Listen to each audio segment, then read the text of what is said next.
Aloha, one and all of you GBA type fans! Spastic One here with the Week 11 weekly recap.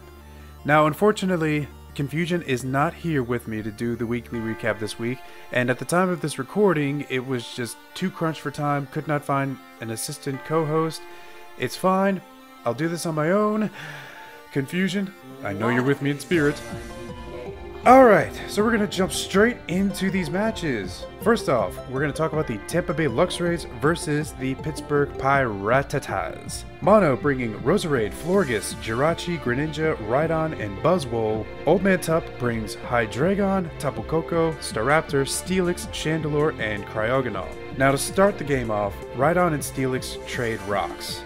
Steelix does some roar shenanigans before going down to Roserade, but then Cryo spins Tup's rocks away, so he doesn't have to deal with those anymore. Mono goes for a lot of chip damage on predicted switches, Florges going for Moonblast, and Jirachi going for Heart Stamp, making the ballsy offensive plays, not necessarily going for safe plays, but definitely getting some good chip, which would come in handy later on. Rhydon eats an energy ball from Chandelure, given that it is fully especially bulky, KOs it with an Earthquake, but then goes down to Staraptor.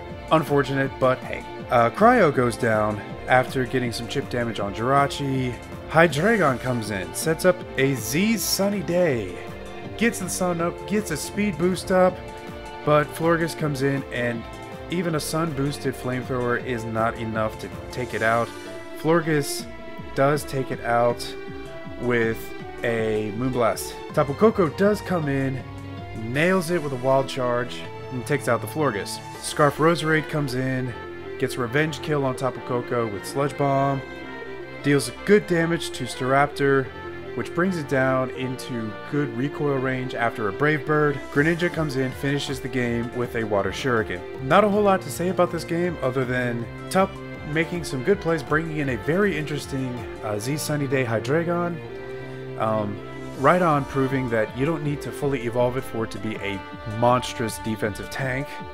Even without Solid Rock, it can still sponge some super effective hits, even quad super effective hits. So, moving right along, we're going to move into the San Jose Sharpedos versus the Utah Jasmine.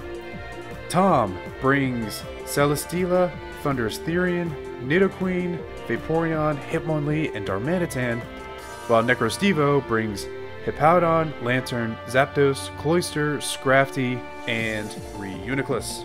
Now, to start off the game, Vaporeon does some really nice Wish Protecting stall with some Roar Scouting, but it does catch a Toxic, which does inhibit its late game stalling ability given that it is not carrying a Heal Bell. Tom does get some Toxic spikes up after Lantern misses a Hydro Pump, which may or may not have really mattered, but they would have done a huge chunk of damage even to a fully specially defensive Nidoqueen. Vaporeon again comes in against Lantern, Water Absorbs a Hydro Pump, does some more Wish Protects shenanigans. Hitmonlee switches in on Zapdos, KOs it with a Stone Edge. Good play on that. Celesteela 1v1ing Reuniclus, which does miss a Focus Blast, which would have taken out a good chunk of damage.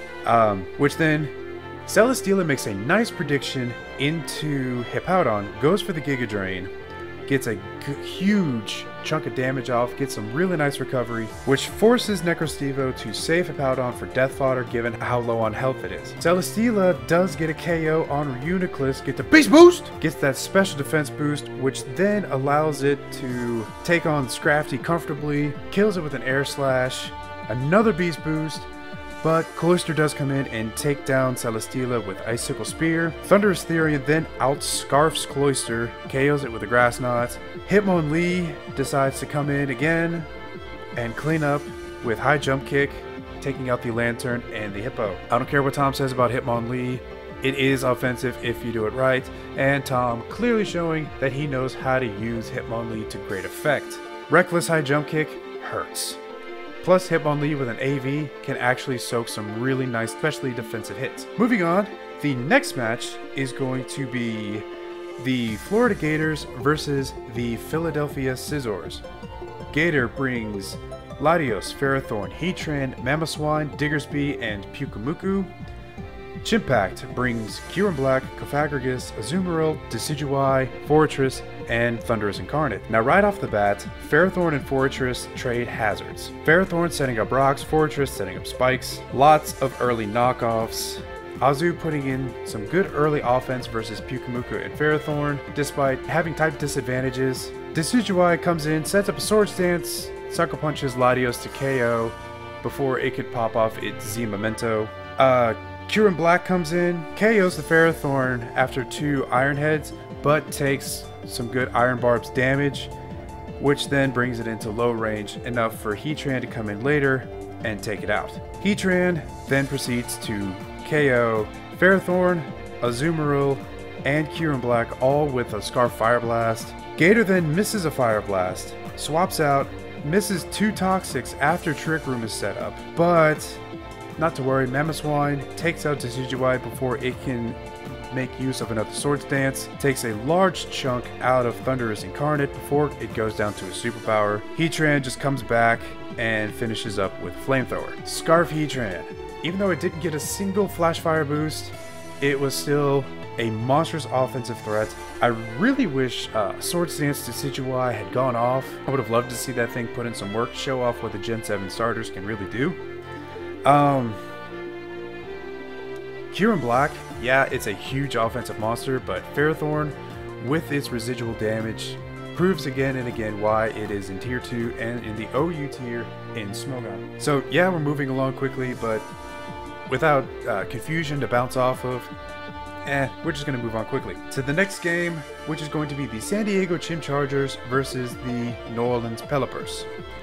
John brings Piloswine, Jolteon, Scolipede, Milotic, Goodra, and Skarmory, while Envy brings Cresselia, Kingdra, Dragonite, Magnezone, Landotherian, and Empoleon. To start the game, Envy sets up Light Screen and Rocks. He's running a Light Clay Cresselia to keep both screens up, and he gets the rocks up early with Empoleon. Jolteon sets up a sub and Baton passes into Piloswine. Empoleon takes big damage from an Earthquake, bringing it down into a dangerously low range, forcing Envy to switch it out and save it as death fodder later. A lot of good defensive plays, with Milotic setting up substitutes and Cresselia setting up a Reflect. Skarmory stalls out the Reflect versus the Magnezone, knowing that he wants to make this one crucial play, which is the Natural Gift Ground. Skarmory is carrying the Apricot Berry, the Ground Resist Berry, knowing and hoping and praying that Magnezone would come in and trap Skarmory to then KO it with a 4-time super effective ground move, catching Envy completely by surprise. So great tricky plays there. Kingdra comes in, sets up its focus energy. It has a scope lens. It's gonna get some crits. Kritra KOs Skarmory, but not before it catches a Toxic. So that's putting it on a timer. Jolteon substalls it, bringing it down to an easy discharge after substalling it for 2 turns. Lando comes in and revenge kills it with an Earthquake, revealing the Scarf. Empoleon dies to Scolipede coming in. Envy really trying to get Dragonite ready to sweep. John's trying to prevent Envy from just sacrificing his team. So both coaches playing very defensively and very tricky, but Milotic does get a crit Scald on Landorus, which takes it down. Dragonite comes in and sets up a DD, but John gets a very lucky burn on a Scald, which Dragonite sets up another DD, does KO the Scolipede, but Reflect is gone, which allows Piloswine to come in and kill it with an Ice Shard. So GG to both John and Envy for knowing what to do with their win cons, how to play around it, and how to play around each other. I really did like the Natural Gift Skarmory coming in to take out Magnezone. Very nice play, very situational. If it had gone any other way, it would have been completely useless, but that play plus John playing around in the late game, ensuring that he could be in an advantageous position, GG to both coaches. So the next match we're talking about is the St. Louis Rampardos versus the Free State Torcats. A-Drive bringing Terrakion, Victini, Clefable, Scizor, Exploud, and Toxapex, while Duncan brought Metagross, Torkoal, Araquanid, Keldeo, Weavile, and Lando Incarnate. Oh man, oh my god, the heat that Duncan was bringing. Dual screens, Light Clay Metagross, the Araquanid, which we'll get to in a second, but honestly, the only normal one on the team really was Weavile, and even then it wasn't totally sane. So here we go. Weavile knocks off Exploud's specs early in the game, but it does go down to Toxapex's Rocky Helmet with the knockoff, but Toxapex gets to keep the Rocky Helmet, courtesy of the knockoff mechanics and how they all work. But Natural Predator Araquanid comes in, traps Toxapex with the Spider Web. Toxapex does end up setting 2 layers of Toxic Spikes, but Duncan's plan does work. Soak Toxic combination on Toxapex, allowing Araquanid to stay in on Toxapex even though it didn't have a single offensive move. Toxapex couldn't switch out. It was taking no damage from Scald. It couldn't get burned because of Water Bubble, allowing Toxapex to just slowly die to toxic damage. Duncan played it well with Soak and Toxic. Total heat set, but hey, it worked in this case. Araquanid does manage to get a Toxic on Exploud, then it proceeds to rest stall it, but this allows Dan to bring in Terrakion and Double Dance. Sets up a Swords Dance and a Rock Polish, KO Araquanid with a Stone Edge, and then go for a huge Continental Crush on Lando, OHKOing it, but eventually it does go down to toxic damage after Metagross comes in and explodes in its face. At this point, both coaches knew the game was over. You can hear it in both their commentaries, which was hilarious when I played both matches side by side. Listened to both coaches, knew exactly that the game was over at this point. Victini comes in, Psychics Torkoal twice, taking it out even after the Shell Smash and the White Herb reset it. Then 2-hit KOs Keldeo again with Psychic. We all know Dan won that match because of Danny sitting next to him. She is the real MVP of the St. Louis Rampardos. We can't really deny that. Both coaches knowing that this match really didn't make a difference, neither one of them are going to playoffs, so Dan decided to take it semi-seriously. Duncan brought 90% heat, so it was an entertaining match to watch, really. I would highly recommend it. If you're not taking the match seriously, it's a fun watch. If you're watching it seriously, and if you're serious about how these games are played, and they matter, don't watch that match. It will frustrate you if you have the wrong mindset. So the next game we're going to talk about is going to be the San Francisco Giants versus the Detroit Steel Wings. Geo bringing Conkeldurr, Arcanine, Bronzong, Amoonguss, Tapu Fini, and Salamence, while Chase brings Magneton, Volcarona, Crocodile, Torntea, Slowbro, and Cobalion. Alright, so here we go. Both coaches lead with their Regenerators. Geo leading with Amoonguss, and Chase leading with Tornadus Therian. Both of them go for the switches, and the match really begins. Torn goes for the taunt on the Bronzong, which prevents it from setting up early rocks, but it takes a huge chunk of damage from Gyro Ball given how slow Bronzong is, especially with the Power Belt. Bronzong once again proving how good it is with this set, running Heat Proof to take a Fiery Dance from Volcarona, get the rocks up after the taunt wears off, which then leaves Chase in a very precarious position. Volcarona gets a nice Giga Drain off on Tapu Fini, and then lives a comfortable surf, earning a very funny moment from Geo. Check it out. Volcarona then KOs Tapu Fini with another Giga Drain. Arcanine sets up the Sun. It is running Weakness Policy and Solar Beam. If you've been a fan of the GBA for a couple seasons, you will recognize this set instantly. Sunny Day, Weakness Policy, Solar Beam? But at this point, both coaches start playing defensively. Arcanine goes for the Flare Blitz in the Sun on Crocodile, but Crook lives with 3 HP and KOs with EQ.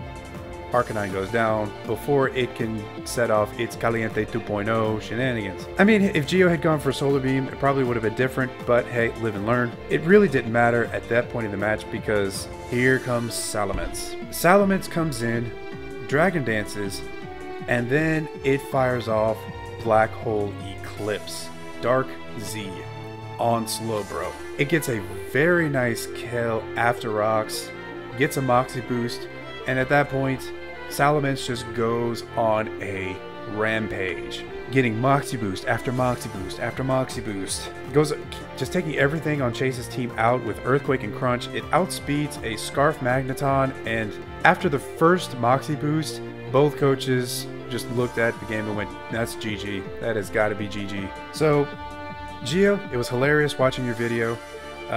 Chase, the moment of realization on your face when you knew Salamence was just going to be the end of you. But hey, that is the game. Gio played really well around Salamence, knew how to get it up. Unfortunately, Cobalion did not get a sweep this week. Chase was swept on. But the season still isn't over. We'll see what happens with that division. So we move on to the next match. We're almost done. We're going to talk about the Borussia Donphan versus the San Francisco Arcaniners. Lars brings Latias, Donphan, Magirna, Heracross, Celebi, and Rotom Heat, while George brings Mew, Garchomp, Mismagius, Mienshao, Raikou, and Togekiss. Now, for starters, damn Lars, throwing some serious shade at Aster. Which, to be fair, George did not bring a single Steel type, so, Power Rankers get it wrong. Who would have thought? So, Mew gets rocks up early, which is a pain. For Lars, Rotom V-switches for momentum, while Togekiss does some nice baton passing for the same thing. Mienshao gets an early kill on Rotom Heat with a reckless high jump kick. Ouch. Which really hurts Lars as he loses one of his best checks to a good chunk of George's team. Togekiss stays in versus Magirna. Magirna goes for Shadow Ball, not the Ghost Shadow Ball. Ghost Z Shadow Ball. Togekiss KOs Magirna with 2 Fire Blasts. Mismagius then comes in, KOs Latias with a Shadow Ball. Heracross manages a kill against Mismagius with a Stone Edge, but it dies to a Garchomp Dragon Claw. At this point, Lars thinks, okay, it's GG. George is gonna, just outright massacre. But Chomp misses a key Aqua Tail on Donphan, catches a crit Earthquake, and then dies to an Ice Shard. So, maybe. Celebi sub-Calm Minds versus Raikou, manages to live a Signal Beam, fires off an Earth Power, but AV Raikou.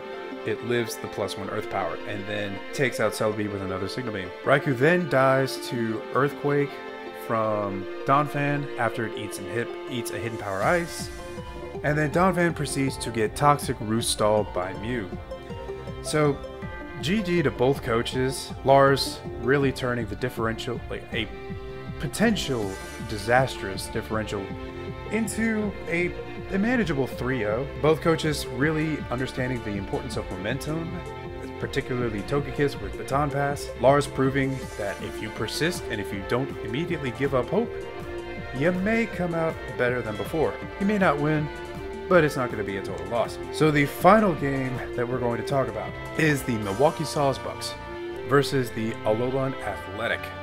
BattleRx bringing Kartana, Como-o, Licky, Starmie, Mimikyu, and Swampert, while Callum brought Shaman, Emboar, Tyranitar, Rotom Wash, Crobat, and Excadrill. Immediately, we don't see the Sand combo. We don't see Sand T-Tar with Sand Rush, Excadrill, but we'll see how it plays out. BattleRx gets rocks up early, while Shaman gets a nice predicted seed, so both coaches throwing around hazards early on. Licky goes for some Dragon Tail shenanigans, getting some decent chip damage at the very beginning, but ultimately not making a huge difference in the long term. But Como-o versus Tyranitar.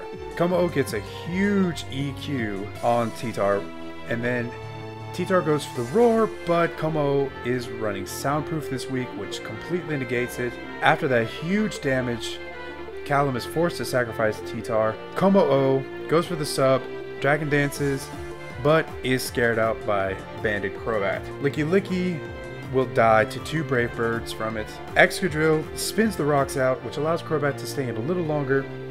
but Swampert immediately sets them back up as soon as Excadrill switches out. Como-O tries to sub DD against Shaman, but he doesn't get the DD off and dies to a Dazzling Gleam. Now at this point in the game, oh boy, Starmie gets a clutch freeze on Shaman. And I mean clutch. Shaman was poised to take out Starmie after taking out Como-O, but it's frozen. Callum was not happy. BattleRx, very happy. So Shaman goes down to Starmie's Ice Beam. Rotom does manage to get a 2-hit KO HP Grass on Swampert. He went for the HP Grass on Starmie anyway. Swampert just caught it, went for the 2-hit KO. Starmie does come back in, but Emboar takes it out. Scarf Emboar takes it out with a Flare Blitz. Mimikyu comes in, takes out Rotom Wash with Play Rough. Mold Breaker Excadrill comes in, bypasses Mimikyu's disguise, goes for the Iron Head, expecting a kill, and Mimikyu is running Sash. Excadrill goes down to Shadow Claw and Shadow Sneak shenanigans. Afterwards, Emboar comes in, goes for the Sucker Punch, breaks the disguise, but it's too late.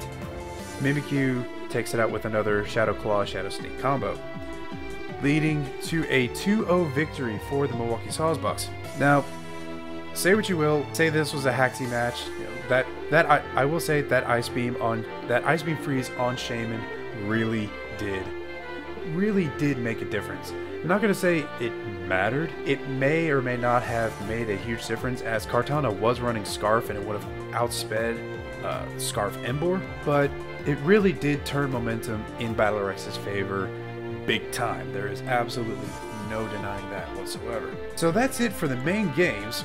We're going to jump straight into the kill leaders. Now, you'll notice Cobalion has been dethroned. Heatran now sits at number 1 with 15 kills and 6 deaths. Cobalion still sitting at its 14 kills, but it did pick up another death going down versus the Giantes. It is now 14 and 6. Victini coming in at number 3, nudging Crocodile off after Victini had a really big game against the Free State Torcats. It is now sitting at 14 and 9. Ula Ula Division is now the dominant kill leaders over here in the top 3. Looking at 4 through 10, we see Crocodile sitting at the top of that board, still sitting on some nice sweeps. Did get a nice kill, did prove itself nicely in the last match, even though Chase did lose. Terrakion coming in, sitting at a nice number 5, right underneath Crocodile. Mew still being the mixed monster that it is. Kyurem Black, the monstrous offensive presence that it brings every game. Garchomp coming in with some nice kills. Virizion and Jolteon, no strangers to the kill leaderboard. Nice to see them still on top, but at this point, nobody's position is safe.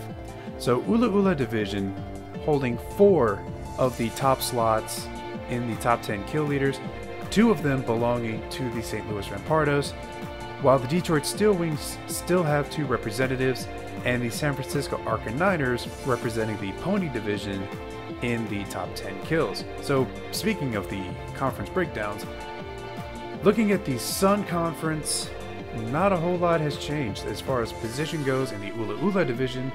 Chimpack still sitting at the top, Gator coming in right behind him, right on his heels. As far as win-loss ratio and differentials, both Dan and Duncan know they're out of the race, but still putting on good matches, still putting on entertainment, so don't count them out just yet. They may not be in the racing for the playoffs, but they're still going to be good for the rest of the season.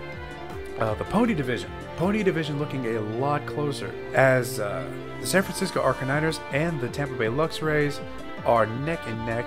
George sitting at a +5 differential compared to Mono, but they have the exact same win-loss ratio. It's pretty much cemented that they are going to the playoffs, but Lars putting in some fine work despite the fact he is 5 and 6, but he only has a -1 differential. Old Man Tup sitting winless at 0 and 11 with a -35. Ow.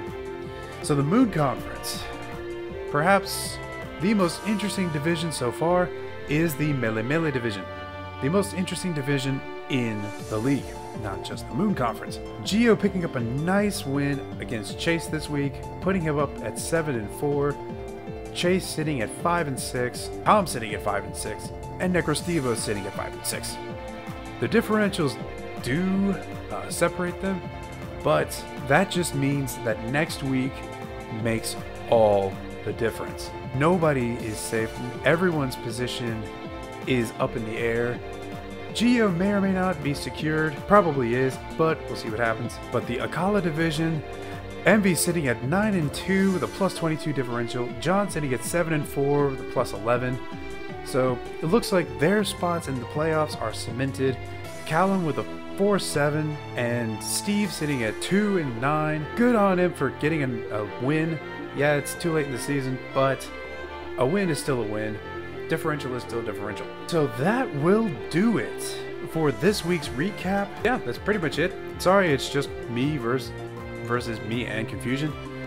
Next week, it will be both of us, hopefully, and we will bring you the final week of the regular season before we head into the first week of playoffs.